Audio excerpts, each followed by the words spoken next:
जियो जियो। क्या बात, अरे वाह वाह, सही हो सही हो।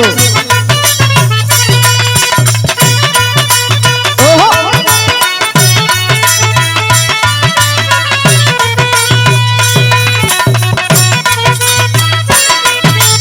हाय हाय,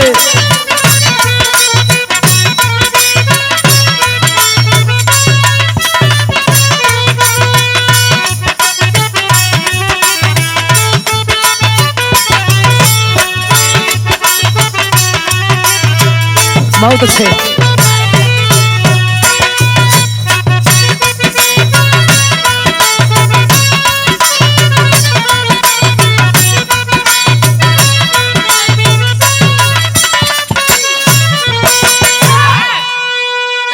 आई भैया एक बार पुनः बहुत दिनों के बाद एक हास रस का बिरहा आप लोगों के बीच में लेकर आई हूँ। बिरहा था हास रस, लेकिन ये बिरहा से एक सीख भी मिली। इंसान के जीवन में कठिनाइयां आती हैं, लेकिन उस कठिनाइयों से जो लड़कर उस कठिनाइयों को जो सामना करता है, सफलता उसे एक ना एक दिन जरूर मिलती है। कहानी कैसन बा गुरुजी?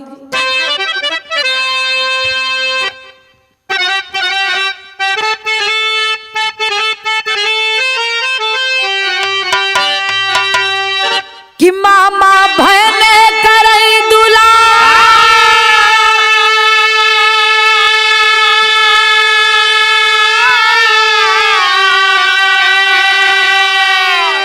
कि भैने मामा वाला प्यार,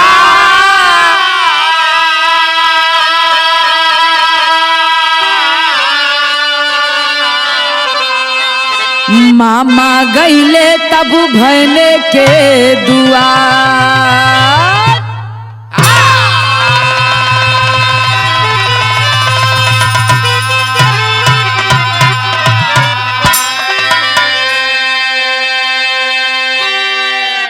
कि भैने कहने लगे कर जो,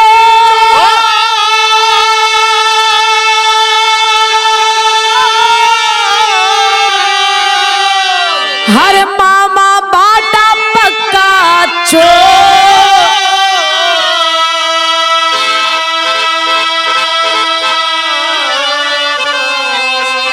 किशोर गौआ में बहुत पकड़ लिया है जो,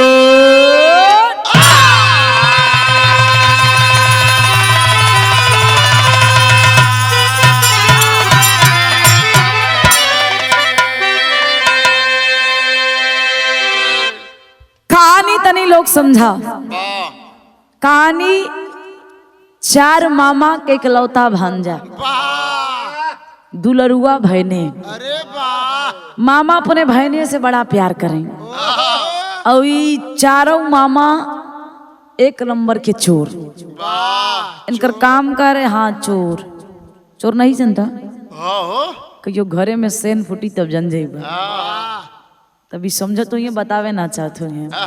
ए भैया, भैने एक दिन मामा से कहला कि हे मामा अब हम तोरे साथे ना जाई। कहलन ऊ का है? कहलन कि हमरे घरे हमारे गांव में पूरा शोर हो गई, तोर चारों के चारों ममुआ चोर, बड़ी बेइज्जती होता मामा, आप ना जाई। मामा कहलन अगर ये ना जाई तब पक्का हम लोग चोरी के प्लान फेल हो जाई। मामा बैठौलन, बढ़िया से खियौलन पियौलन, कहलन ए बहने आज के रात और संभाल दे, ओकरे बाद तो के कभो ना लिया के जाई। कहे पक्का? कहलन हाँ, बस आज के रात, आज के रात बढ़ियार माल देखले है। माल? हाँ, माल मतलब सोना चांदी रुपया। ऐसे कहा कि सोना चांदी, हमको कि दूसर माल पकड़। हाँ तो आसाराम के रिश्तेदार हो गए नो, वो सोची। हाँ ए भैया, आज भैने के लिया के चारों मामा राती में चलत हुगन, कैसे बिराह में गजल लग गई।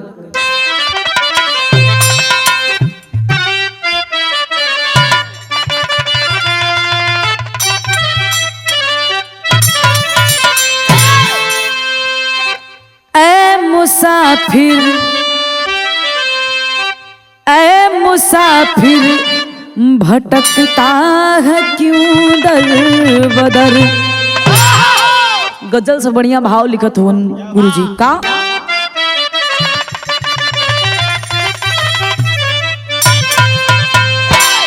कि देखा देखी धर्म होता संसार में,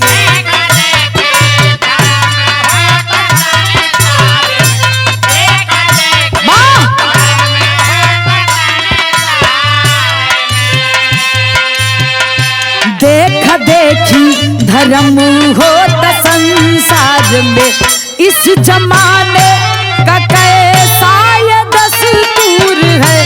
देखा देखी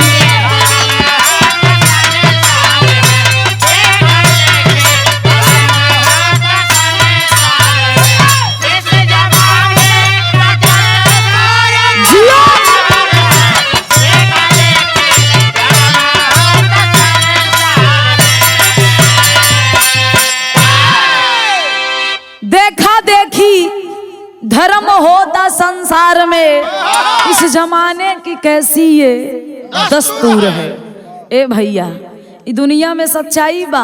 अगर फलाने के घरे 2 तल्ला बनत बा, ई ना सोचिए कि हमहू बना ले, ई सोचिए काव कई की बनवता एक टंगरी पकड़ के खींचल जाई। ई जमाना के नियम हो दस्तूर बा, लेकिन सब कर खातिर नहीं बा। कहानी कहाँ से बा? ई मामा लिया के रतिया में चलन तक कैलन का।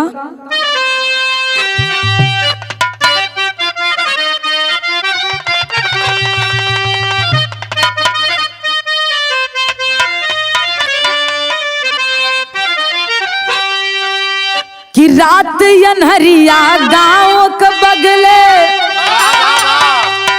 और सेन लगाई आई गए। अरे चारों मामा साथे साथे हर भयने के लिए आई गए।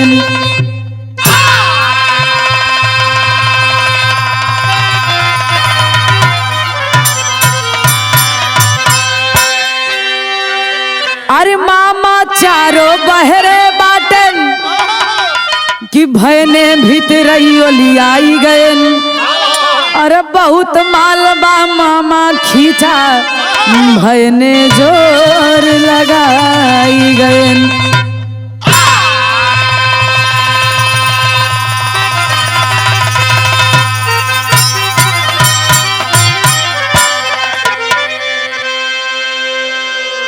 वही गांव के बगले में एक ठीक ठाक घर रहे। दिन में मामा अपन घूम घूम के घर के जानला फिट कर दिलन कि आज वाली रात में यही घरे में से रतिया में प्लानिंग कई के भयने के लिए आए कि आगे आगे को समझाओ तुम कि भयने आज गलती आज काम कर देवे तो पूरा जीवन ऐसे बीती। अलन अन्हरिया रात हो बढ़िया से सेन हुन लगा के अब भयने के चढ़ा देलन। पहले के जमाना में कच्चा घरे में कोठा बने, जैसे 2 तल्ला बनत रहे, अब वो घरों में 2 तल्ला बने। ओके हमारे यहाँ कोठा बोले कहे लोग। और बैठ के वो बेचारा भयने के कैसो ठेल ठाल के ऊपर चढ़ौलन। और भयने जब ऊपर पहुँचल कोठा पे तो करे हाथे एक चीज लगल। का भैया? बिराह में तरोज लगल।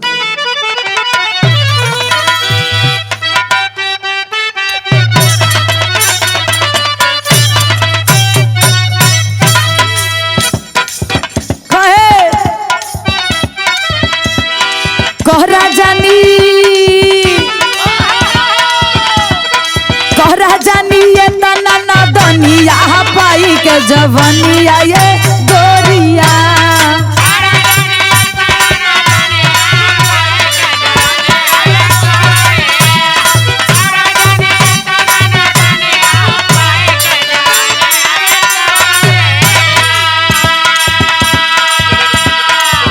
लेकिन मामा भयने के बात सुना।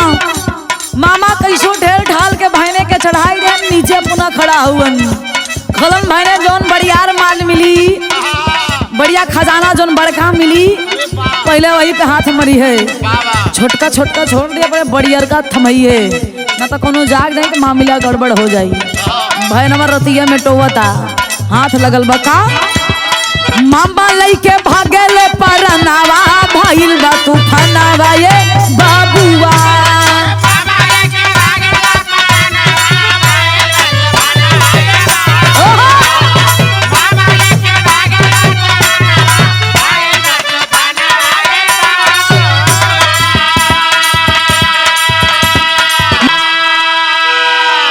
यार भैने कोठा पे जब चढ़लन तो कोठावा पे कोल्हू रखल रहे। अनहरिया रात रही कोल्हू पे हाथ हमारे कहने मम्मा भेटाइल बा भेटाइल है और रस्सिया फेंका तुरंत थमावत है। अब थोड़ थाड़ सोना रही तो उतरबो करी उ कोल्हू इतना वजन यार 4 गो मामा रस्सी पकड़ा के बांध के खींचत हुवन। कलन भाई ने कैसन माल पकड़ ले हुआ तू हाय सोना कितना वो ई कितना सोना चांदी भरल बा जो नहीं औते ना ही हा ए भैया झटका में रस्सी टूटी और बहने जाके दिवाली में भिड़लन। अब कच्चा घर दीवाल रही तनी से नरम भरभरा के नीचे गिरल में बुढ़िया लेटल रही। आँखी में माटी पड़ल तो झाँक से उठलस और ढेबरी लेके जब हेरे लगल तो चारों मामा 1 2 3 कहन बहने हम भागत है अपन जान बचा के और बेचारा बहने कोठावई पे फंसी गई। एक ठे बढ़िया लोटी देखलस पहले माटी के बड़ी बड़ी मिटकी बने कम से कम रहे 3-4 गो फुट के। अब बहने रहल छोटवार वही मिट्टिए में जाके बैठ गया। ओके पुरनिया दादा लोग हमारे दादी दी पहले बताओ के लोटी बोलत रहलन। ए भैया वही में जाके बैठ गल छुप गई। तब तक घर वाले जगलन अब दिया बाती लेके खोजे लगलन तक केहू दिखाई बुढ़िया कहे लागत बा कौनो मुंह सूस रहल माटी उटी गिराए बा जाए तू लोग सो। अब बुढ़िया एकदम बुढ़ाई अवस्था 80-85 के लगी वहीं सोवे। एक पहाड़ बीत गया अभी भाई ने के वहीं भूख लगता धीरे से वही मिटिया में से निकलस नीचे कैसो रस्सी के सहारा से उतरल बा तो अंगनैया में देखा था अंगीठी है। अंगीठिया में दूध गरम गरम महकत बा। कलस रतिया में भूख लाग बा खाई त खाई का ओकरो दिमाग में ठे बात आई कि मम्मा तो हमार कुल चल गईलन अब हम करी का। कलस नहीं पहले खाई ना पहले मामा के चलते हेरे वही देवलिया से खड़ा होकर जो सेनिया फोड़ले रहल वही में आवाज लगावता का कहे भैया बिरहा में भाव लगल।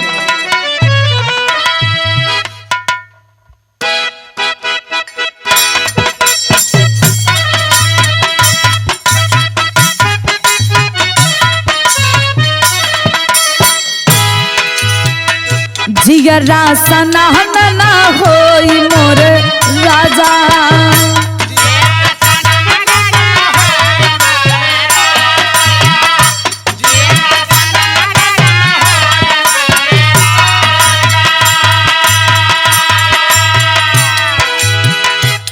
ए भैया ई तो गीत है लेकिन आज भाई ने बेचारा तड़पत बंसी में से आवाज लगा बता का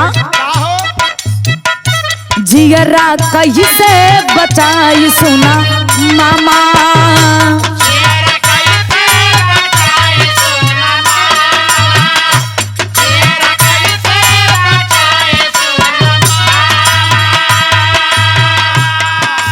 अपना ता भाग गई जिगरा बचाई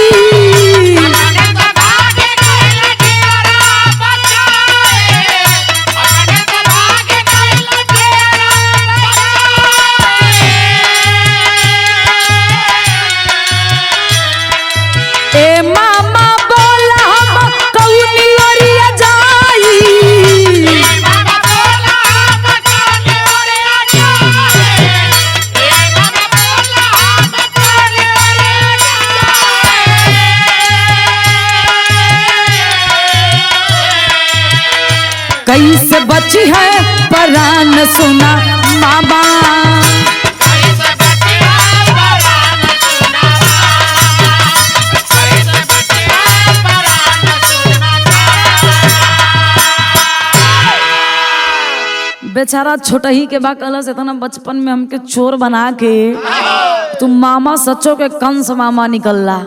भाई मामा अगर कोने अतरे हो तो हमारो जान बचावा, हम यहाँ से निकली। जब मामा रहे तब तो मामा बोले, मामा यार तो भाग गए बेचारा जान के कब हमार जान बचई वाला काहे लागत बमार तो खाबई करब। पहले पेट पूजा कैली देखा जाए। अंगेठा में से वही दूध निकाले, गरम गरम दूध एक कटोरा देखा तो कटोरवा में ठंडा करके दूध पिए लगल। अच्छा पियत बता होत का भैया भाव बदलत हो।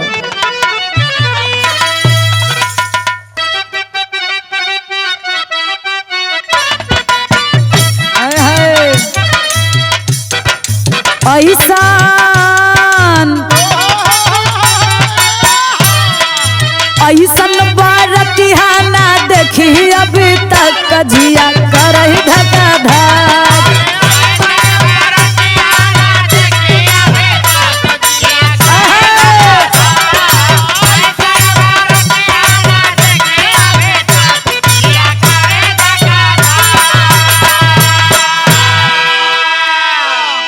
माई बहन के गाड़ी है उ लोग देख कभी भी नहीं रहते, जैसन बाराती देखा था वैसे गाय दी है। बुढ़िया माई हो के नहीं पता फैशन का होता है। भैया नियन करके वो चश्मा लगा के चला जाए ना तो सोचिए आँख खुलाई के आएगी। हाँ हो बनवाए के हम कहीं अखियाँ निकलवाए के आएंगे तो वो नकर लोगन की कल्पना उ लोग गावेली। लेकिन बिराह में तनी गौर कर, आज उ भैने बेचारा दूध पियत व करे जा धकधका था असोचत व का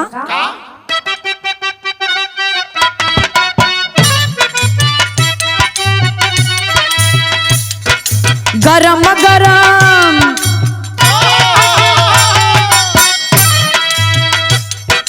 गरम गरम दूध भैन पियही गटा गट जिया कर धका धक।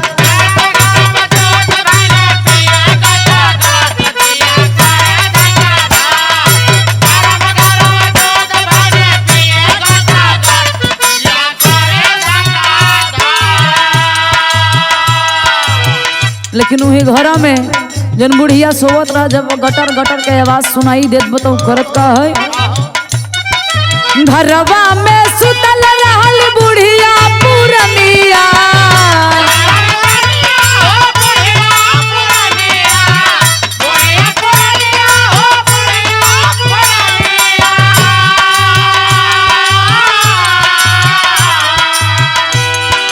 दूधवा पियाई दिहल जोरी गजबनिया।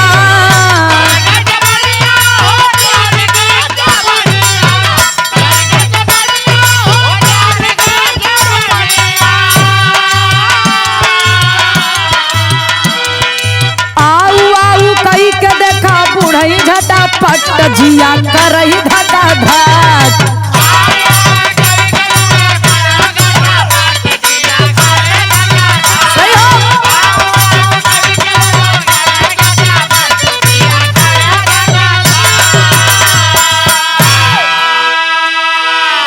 ए भैया यार कटोरा में निकाल के दूध पियत हुवन। अब बुढ़िया एकदम 80-85 के तब तक उन नींदे में जमाई ले था आओ आओ करत भाई। भैनवा का लगा कहा तहिन कि हमहू को दई दा। भाई ने कहा देखा बुढ़िया मातारी है ई कोनो खिया हुआ नहीं, देखा रात में बुढ़िया बुखान हमका दूध पियत देखत भाई मांगा तो बा। भाई ने याव न देखे ताव देखे वही अंगेठा में से कटोरा दूध निकाले, गरम गरम दूध बुढ़िया मुँह बाई के सोवत वही मुँहने में ले जाए के। अच्छा मुँहे में गरम गरम दूध पड़ा तो छटपटाई बुढ़िया बेचारी उठी, जी भूप तो जरी के बोली सफाता ही नहीं बा, लगी आऊ आऊ आऊ आऊ करे।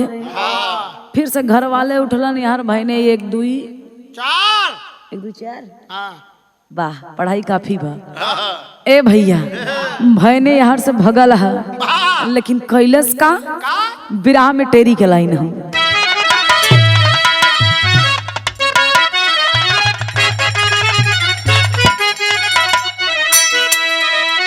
कि भयनवा हर जीव के काल बन गए, हर भयनवा जीव के काल हो भयनवा जीव के काल बन गए तो चारों मामा पहुंचे करने बदे दुआर।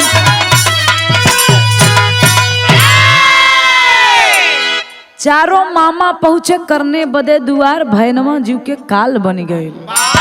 ए भैया आज चारों मामा अपने घरे ही भैने अपन बूढ़ा के दूध पिया के भाग गईल।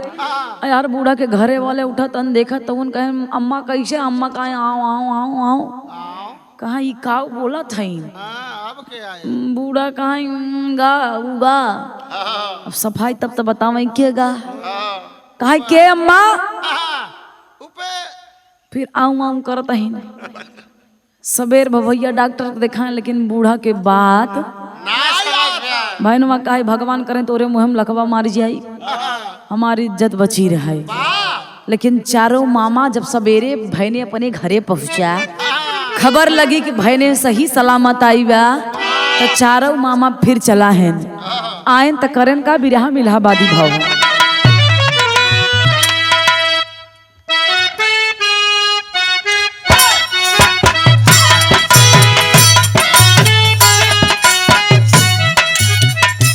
दुल्हन अपने दुल्हा के मनावता कैसे हो? कहे राजा हो तो है कैसे मनाई,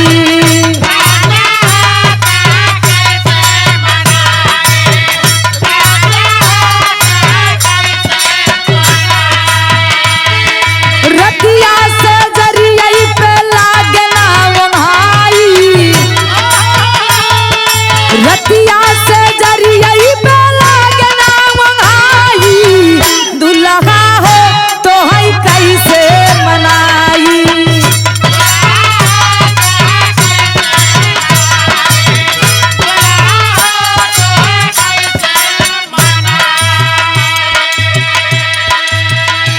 अच्छा ये चारों मामा बड़ा चलाक रहे। सवेर जब पहुंचन चारों जन तो भाई ने खटिया बैठा, कहा आवा मामा फसाई के तू आ मजा ले छुआ, कही आज हम ऐसा गेम करब इनकर बुद्धि चक्कर चौड़ हो जाई। चारों मामा बैठन कहीं और भाई ने का हाल चाल बा, का ये मामा का बताई बतावत नहीं बनत बा, लेकिन बतावे चलते ही सुना का कहे।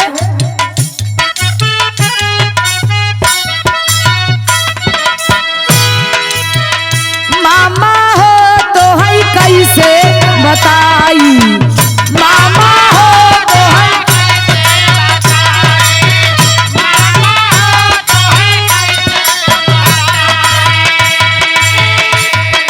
रतिया में हमारे नया वही,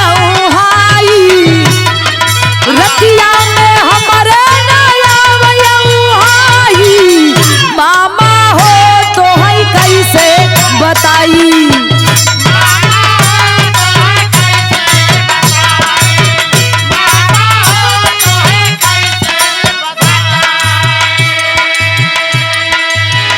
ये मामा पूछा जिन हमारे वाई नहीं आवत, कहे नू कहे बहने कहा ये पूछोबा तो जिन करा, कहा ये बहने बतावा का बात बा, तब बतावत बा।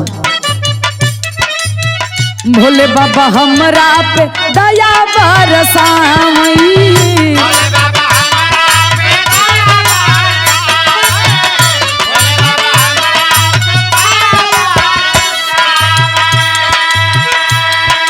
दिन मांगे घोड़िया के हमके थमावई,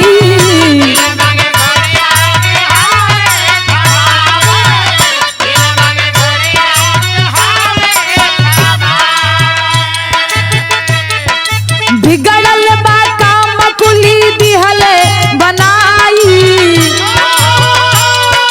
बिगड़ल बा काम कुली दिहले बनाई, मामा हो तो है कैसे बताई।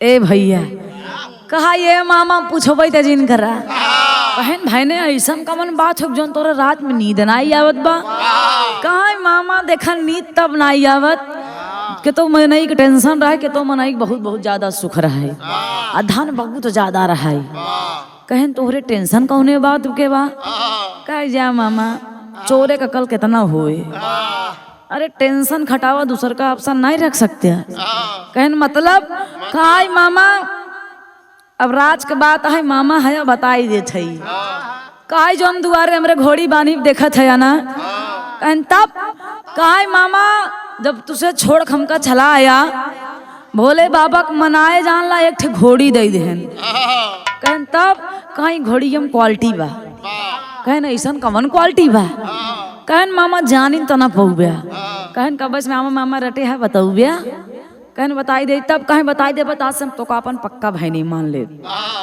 मने मन मुस्कियात बा कितना बड़ा मन बा को हम ही जाना थे काई मामा सुने घोड़िया बहुत क्वालिटी बा ये घोड़िया जब से आई ब्या तब से हम एकदम नाल राजा बना ही कहन वो कैसे कहा सुना बतावा था कैसे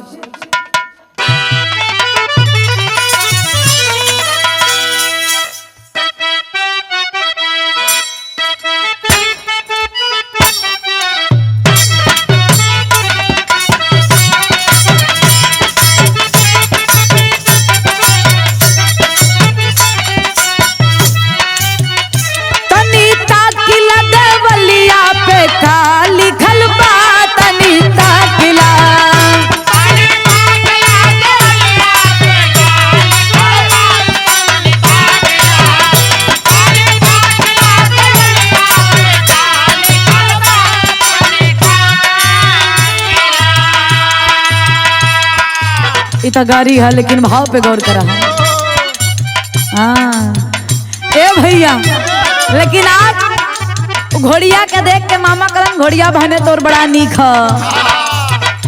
कलन में क्वालिटी तो बहने कहा था वही घोड़ी पे मामा लो भाई गयन हो वही घोड़ी पे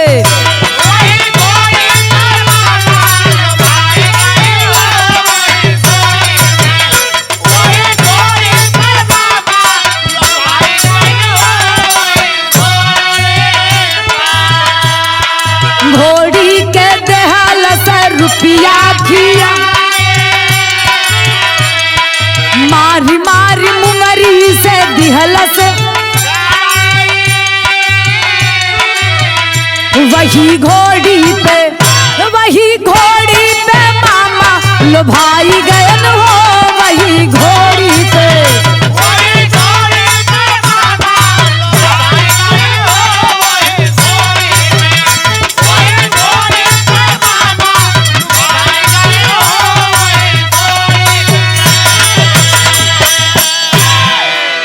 भैया पहले से जानत रहा कि मामा आई हैं पहले से घोड़िया के रुपया खियाए रहा बहनवा कहा अगर मामा तू हमका छोड़ सकत है तो हम बदला ले मानब वही घोड़िया के एकदम बढ़िया से रुपया खियाए के बांधले रहे कहे मामा ये घोड़ी में क्वालिटी कहन कवन कहा ये घोड़ी जय मुंगरी मरबा इतना रुपया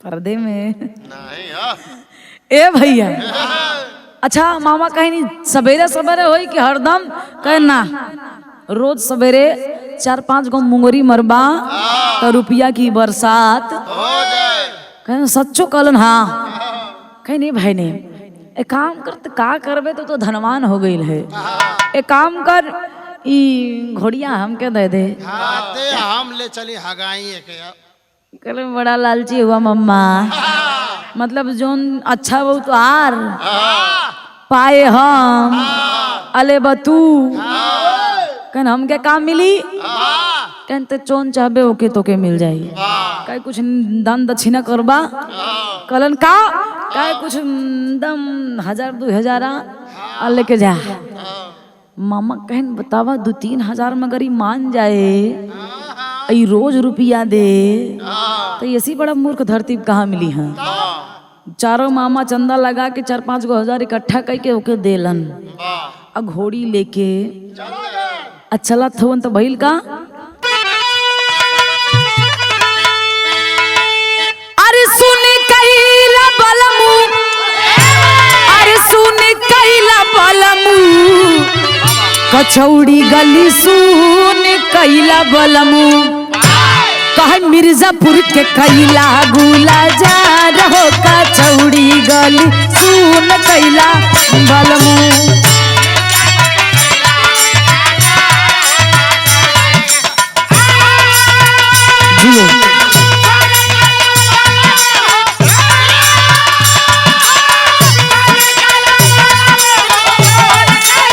अरे वाह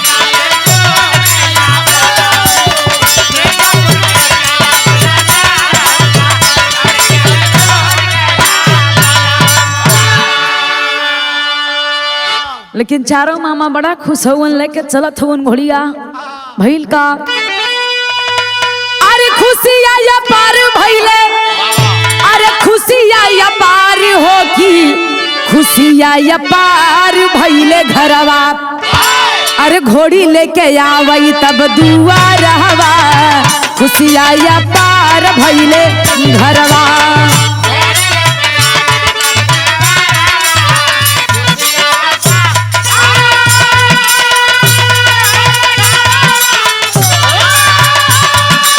जियो जियो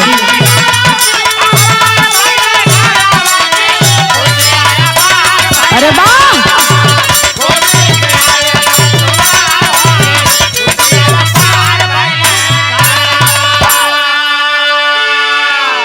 ए भैया चारों मामा बड़ा बखाना था उन रास्ता में कि हम लोग बहुत गलत करे भाई ने मौत के मुंह छोड़ के आए रहे लेकिन हमार भाई ने जिस भाई ने गेहूं भाई ने बतावा यापन पूरा खजाना हमका दे दे इस भाई ने भगवान सबके दे बखान इतना करता है कि चुकता ही नहीं बा करें का भैया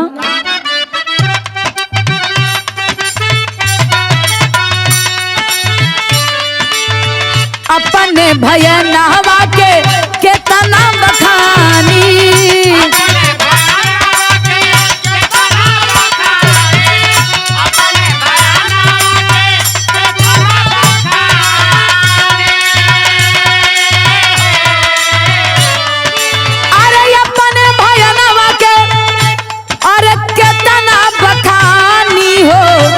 खुशिया या पार भइले घरवा अरे खुशिया या पार भइले घरवा मुनरी से मारई भनु सहरवा खुशिया या पार भइले घरवा।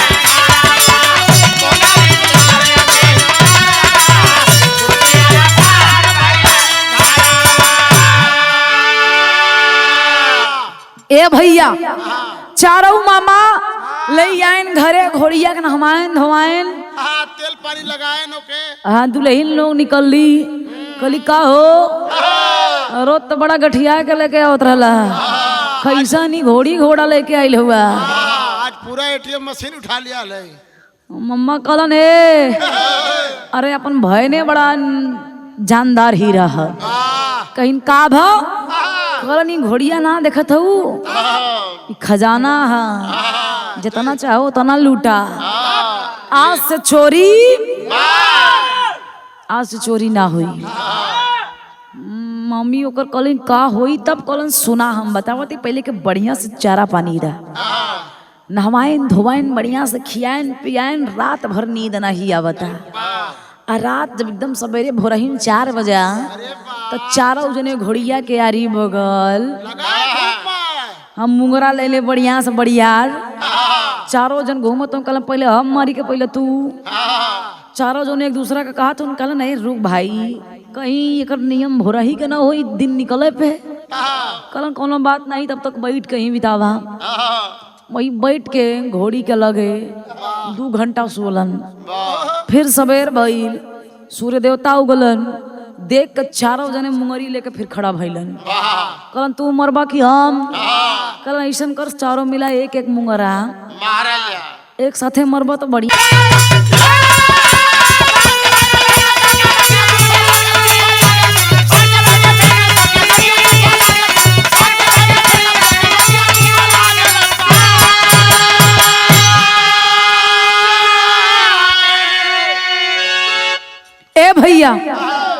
आखिरकार सवेर भइल बा, मामा खिसिया के मुंगरी पे मुंगरी मारत हुवन।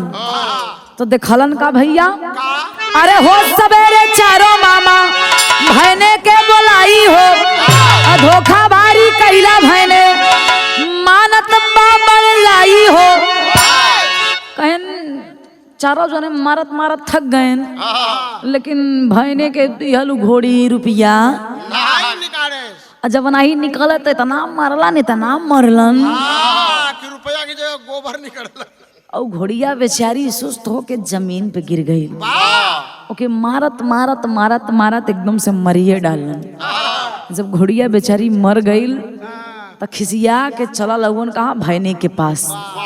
अब भैने के पास जाई के भैने के पकड़लन कलन करे हमारे बिल्ली हम ही से मैं आऊ, हम ही चोरी सिखौली तो के अते हम ही के बेकूफ बनावत है। चारों जने के उठा के ले गए नदिया के तीर, दो चार गो झापर मरलन, हथवा गोड़वा का रस्सी से बांध के मुहना में कपड़ा बांध के क्रोध में पागल इतना भइल हुवन, एक ठे बोरा में भर के नदिये में देखा जेकर भगवान हुवन ओकर केहू का बिगाड़ी। आजू भैने के जब नदी में फेंकलन तो खिसिया के लोग लौटल हुवन। भइल का आल्हा में कहना,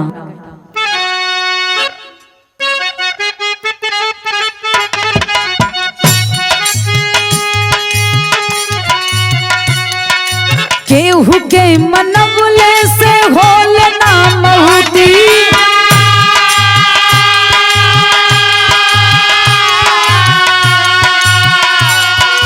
जेकर विधान बाट खुद ही राखवा।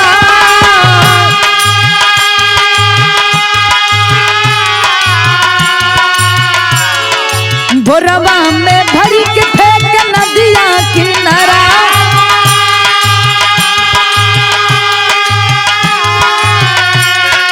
बोरवई में भर खुदा रहे छटपटा।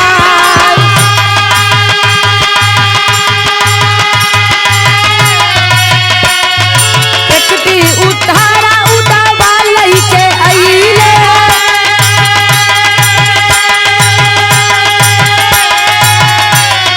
पनिया से बरवा तबले पानी का।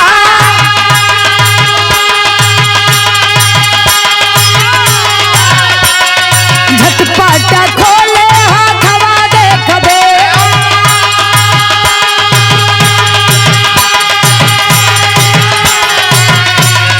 जल्दी से बरवा में हलदम रे भाई।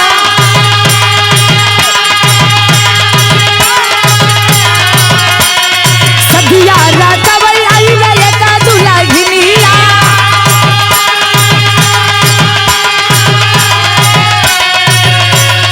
दुल्हा बनई से कही दिहली नेता।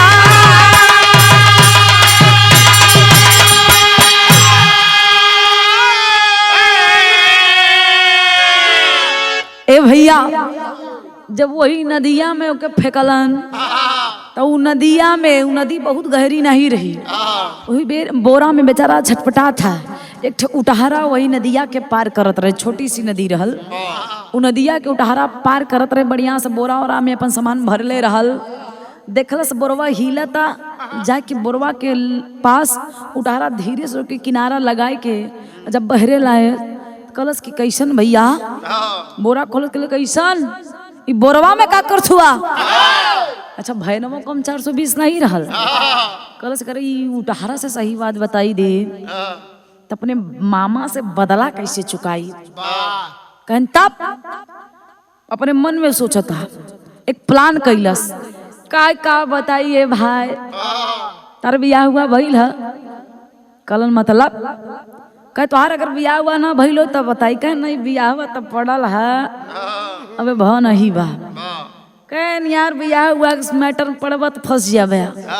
कहन मतलब काहे हम जान ली बोरवा हम जान था काहे आए, काहे एक खूबसूरत दुल्हन वो हमरे पीछे एकदम पड़ी बा।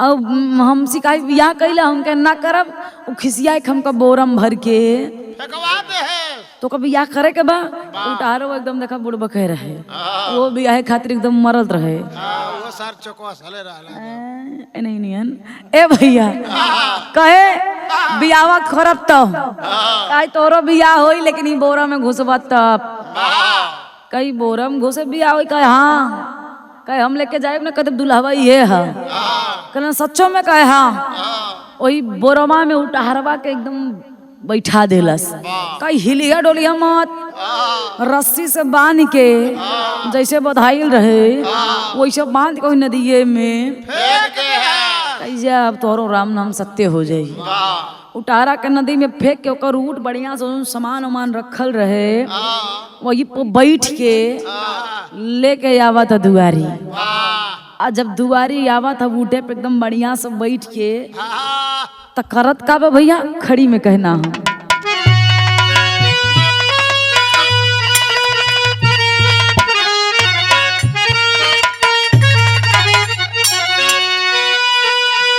अरे उठहरा के फेंकले बाम अरे ई भैने रगरी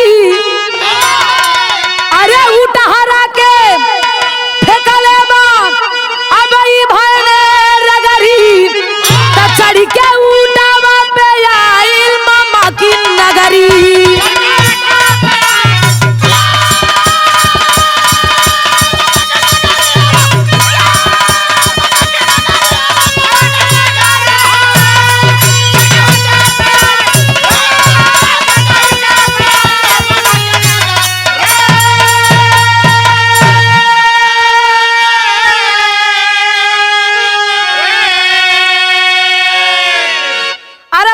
चमत्कार चारो मामा घबराए अरे भैने के समनवा अपन सिरावा झुकाए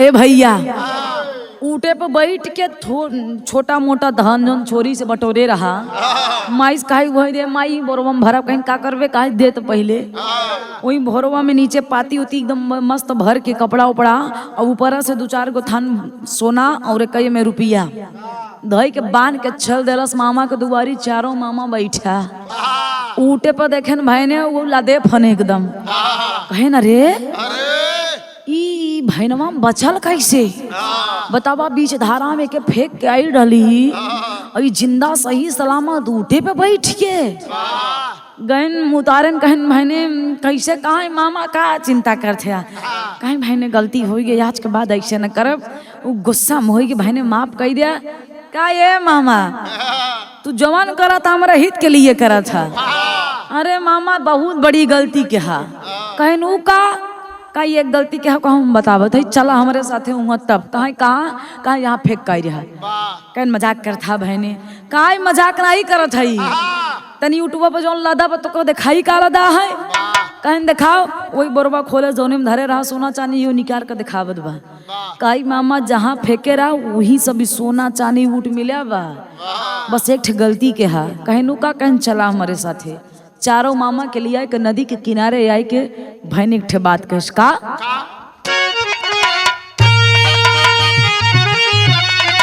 अरे फेंकले होता मामा जो तो अरे हम के बीच धारा अरे सोना चांदी रुपया भरल बा किनारा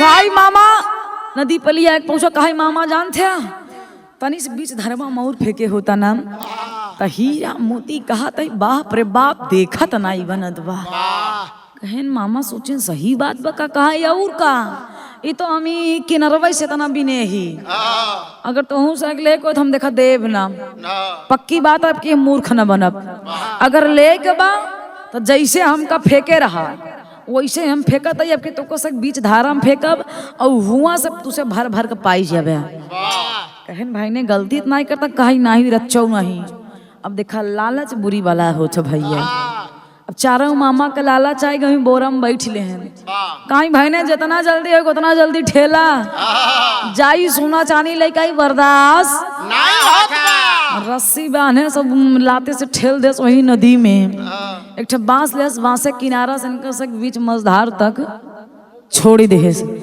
कहा मामा जब तक पाई न जाया तब तक आया जिन चलता ही हमरे लाग भूख।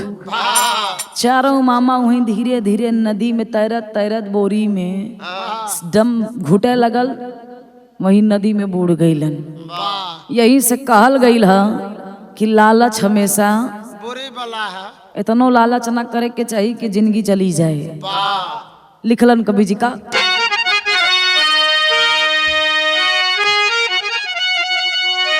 गुरु बिहारी गुरु गणेश गुरु रामलाल मोर बाका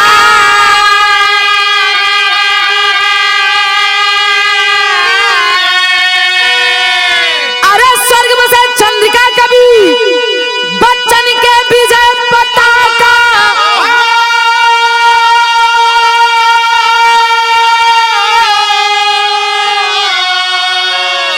अरे भयनवा जू के काल बन गए त ज्योति गया कभी के सहारा प्यारे लाल भैया नवाजू के काल बन गए।